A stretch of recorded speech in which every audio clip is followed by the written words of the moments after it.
Hello guys, good afternoon. Nais ko lang i-share ang aking makulit na ang alaga kong pusa na si Mocha. Mahilig magtago guys sa mas sikip na area sa sulukan ng mga lalagyan ng gamit guys. So ayan si Mocha. So guys, babae pa siya guys. So ang cute-cute niya po guys. Ang haba-haba ng buntot. Tingnan niyo guys, ang kanyang buntot guys. Napakahaba.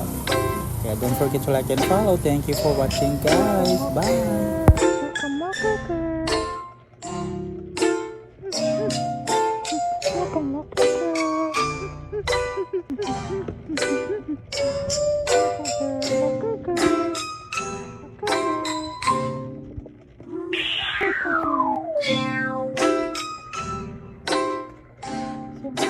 Meow.